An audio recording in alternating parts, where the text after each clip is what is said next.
La Persia aqueménida, 519-331 a.C.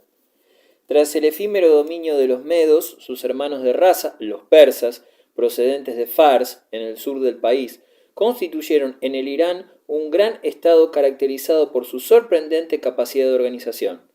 Interesado en el progreso tecnológico, este nuevo imperio construyó en pocos años carreteras y servicios públicos, organizando sectores de producción en un eficiente régimen socializado.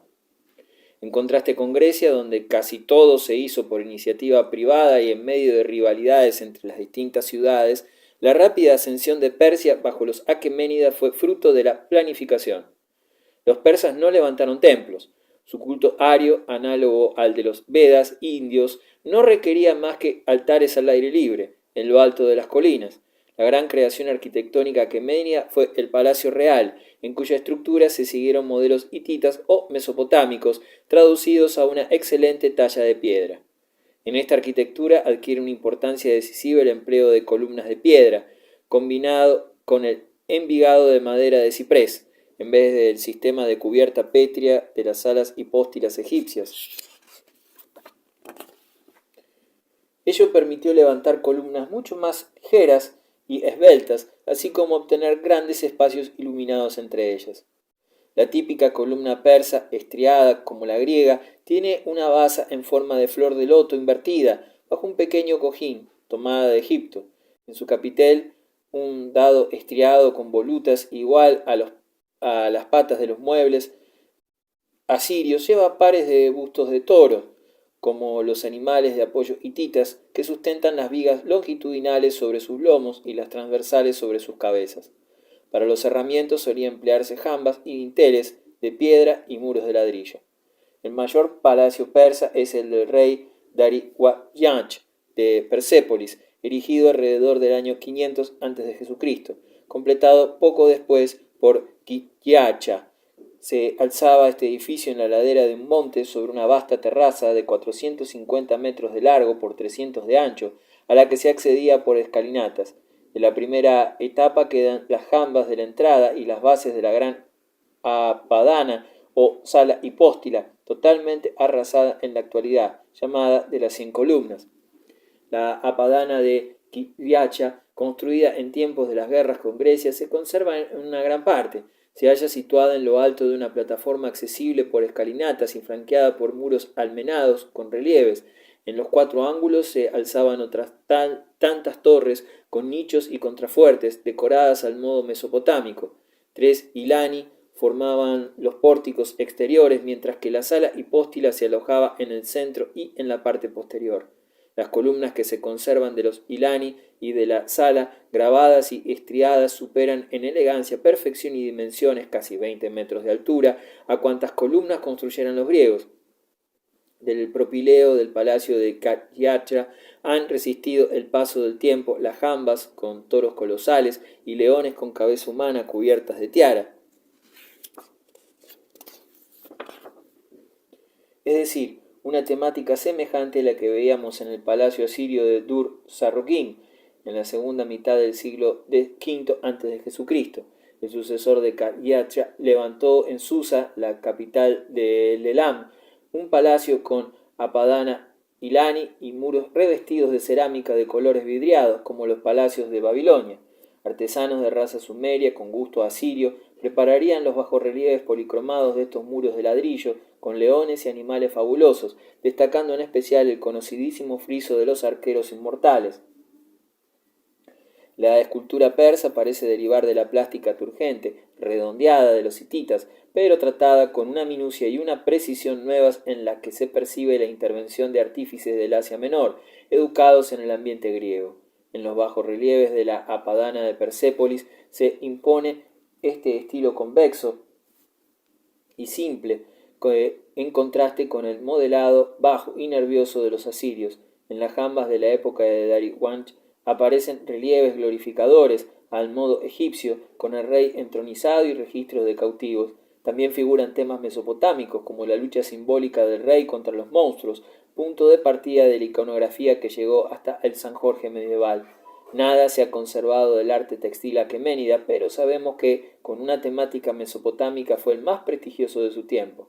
Existen sepulturas persas exentas, como la torre con techo a dos vertientes sobre la base escalonada llamada tumba de Ciro. Sin embargo, las más características siguen la tradición hitita de los hipogeos, con fachadas y relieves figurales, esculpidos en la roca, así como los falsos pórticos embebidos. Las más interesantes de estas construcciones sepulcrales se hallan en Nach y Rustem. Partia, 250 a.C., 221 después de Jesucristo. Tras la muerte de Alejandro se construyó en el Irán un reino con capital en Seleucia, del Tigris, dominado por la dinastía de los Seleucidas, que entre el 312 y el 129 a.C. introdujo la cultura y el gusto griegos en el país. Este estado, directamente regido por una estirpe helena, se extinguió pronto, pero la nueva unidad del Irán y Mesopotamia realizada por los partos aceptó muchos rasgos del arte griego. Por otra parte, el cultivo de la lengua griega hizo posible que el teatro helénico clásico se representara en las ciudades iraníes. La arquitectura parta tomó sus bases estructurales y su sentido del espacio de la tradición mesopotámica, y en este aspecto desarrolló el arco, la bóveda de cañón y la cúpula. Sin embargo, al igual que hicieron los romanos con sus estructuras y espacios etruscos, los partos, seducidos por la moda helenística, cubrieron tales estructuras con revestimientos de piedra, en los que se imitan las columnas, las pilastras, los arquitraves, los frisos y las cornisas de la arquitectura griega.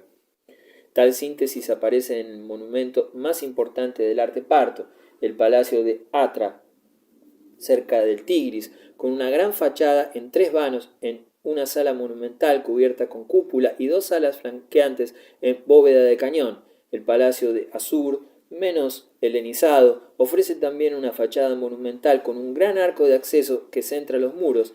En estos últimos, el tema sumerio de los nichos ciegos rectangulares se transforma en una superposición de galerías ciegas de arcadas. Tal dispositivo que los sasánidas monumentalizarán constituirá un tema constante del arte romano orientalizado, del románico y del gótico. India Maurya, 321-166 a.C. Las tropas de Alejandro, después de la conquista de Balkh, continuaron su marcha hacia el oriente y en 326 a.C. ocuparon el noroeste de la India, es decir, los actuales territorios del Punjab y del Sindh. El dominio griego en esta zona fue efímero, pero no dejó de influir de modo decisivo sobre el país. Bajo la sugestión del poder militar macedonio, un jefe nativo, Chandragupta, fundó en el 321 el primer gran estado de la India, el imperio Maurya, con capital en Pataliputra, que unió los valles del Indo, del Ganges y parte del Deccan. Su nieto Asoka, 274-236, se convirtió al budismo y emprendió la difusión de las ideas del Gautama con un celo extraordinario. No solo extendió sólidamente la nueva religión por Gandhara entre el Indo y el Oxus, sino que también la llevó a todos los confines de su imperio y hasta la isla de Ceilán. El reinado de Asoka representó para la India lo que el de Zoser para Egipto. Bajo el influjo del vecino Irán, creó por primera vez en el subcontinente índico la arquitectura y la escultura monumental de piedra. Asoka levantó por todo el país columnas conmemorativas de su reinado, con capiteles y basas tomadas del arte aqueménida, coronados con la rueda y el león, símbolos respectivamente del sol y del destino del hombre sujeto a los valores superiores. Probablemente en esta época se fijaron los elementos esenciales de lo que sería la arquitectura budista, hasta entonces inexistente, la stupa y la chaitya. La stupa, que simbolizaba la tumba de Buda, consiste en un túmulo semiesférico rodeado de una valla y coronado por una estela en forma de aguja. La chaitya es una sala de reunión oblonga y absidal semejante en su planta a la basílica helenística, con columnas de base y capitel aqueménidas y techo de bóveda apuntada, con costillaje, como una barca invertida. India greco-búdica, 326 a.C., 172 después de Jesucristo. Tras diversas vicisitudes, los reyes seleucidas incorporaron a su imperio el territorio de Balkh, situado al norte del actual Afganistán, y que las tropas de Alejandro conquistaron en el 326 antes de nuestra era. Posteriormente, el gobernador griego del país, Diodoto I, se desligó del poder central y fundó el estado de Bactriana, Uno de sus sucesores, Demetrios, conquistó Kapisa y Gándara, los actuales Kabul y Peshawar, para pasar luego al Punjab y al Sind, donde Menandro se declaró independiente el 166 después de Jesucristo. De este modo, una nueva oleada griega venía a sustituir el imperio Maurya y a reforzar el helenismo. Los soberanos de origen griego y los de estirpe escita que dominaban en los territorios limítrofes se interesaron por el budismo y dieron lugar al desarrollo del arte llamado greco-búdico. El budismo, como el cristianismo, había comenzado siendo un puro espiritualismo que rechazaba los monumentos y las imágenes de la divinidad, pero en contacto con el fuerte antropomorfismo griego, ambas religiones adoptaron las imágenes. En la India se han encontrado restos de formas griegas en cornisas, frisos, capiteles, pilastras y bases. Sin embargo, lo más importante sin duda del influjo heleno fueron las imágenes de Buda, revestido del palio de los filósofos de Atenas, con el moño y la corona solar de Apolo detrás de la cabeza, antes de que la adoptasen los santos cristianos. También es muestra de la influencia griega una temática alejandrina, de anécdotas con abundantes figuras de niños en los relieves de Amaravati. Los temas de las leyendas yatacas se desarrollan con un gusto helénico por lo anecdótico y narrativo muy movido que perdurará hasta el siglo VII de nuestra era. Este tipo de escultura búdica, constatada sobre todo en Gándara y en menor escala en las regiones limítrofes, influyó en la totalidad del mundo budista, constituyendo el fermento para la aparición de un arte religioso budista e iconográfico. Una de las escuelas más importantes de la escultura greco-búdica fuera del dominio directo de los soberanos griegos y sus descendientes, fue la de Mathura en el Ganges, cuyo rasgo típico que quedará para siempre en la escultura india es la acentuación del contrabalanceo o actitud cansada, con la espina dorsal curvada a la manera de las obras de Praxísteles. El monumento más importante de la India búdica es la Stupa de Sanchi, del siglo I a.C., consistente en un gran túmulo semiesférico con un muro alrededor, circundando a su vez por una muralla circular, como en los túmulos británicos. Esta muralla representa la exacta traducción en piedra de las vallas constituidas por troncos. También las jambas y dinteles de las entradas vierten en piedra las formas de las puertas de madera, orientadas a los 4 puntos cardinales, están integradas por 2 bloques perpendiculares que sostienen otros 3 transversales, todos ellos repletos de adornos.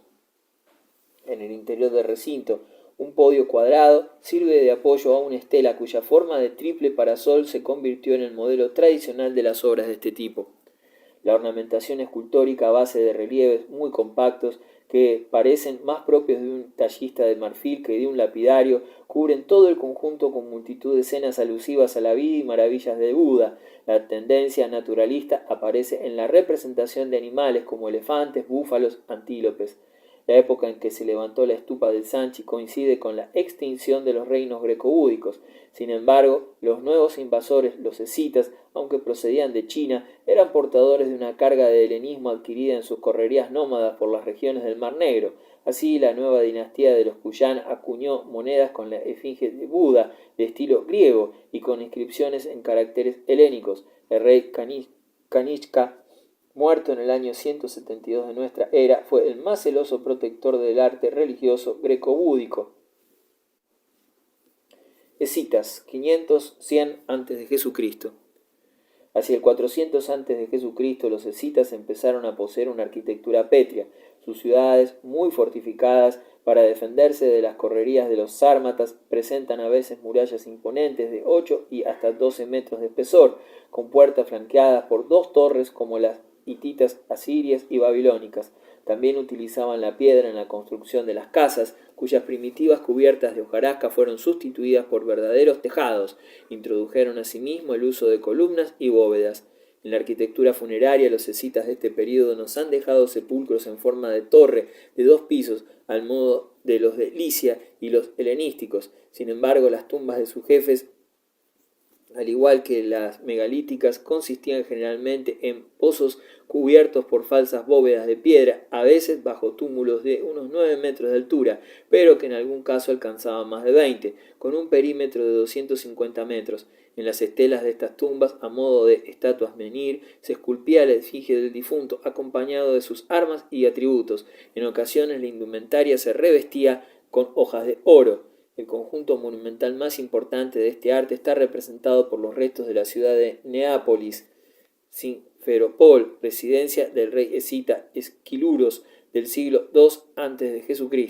La técnica empleada en sus construcciones con ganchos de hierro era plenamente griega. También se percibe la influencia helénica en la escultura hallada en esta ciudad, como por ejemplo en los relieves con esfinges de Esquiluros y su hijo Palacos. Idéntico estilo muestran las obras descubiertas en otros lugares: cabezas exentas, gorgonas, estatuas de la gran diosa de Tabiti, el dios del fuego, y de Ani, deidad del agua equivalente a la Afrodita clásica.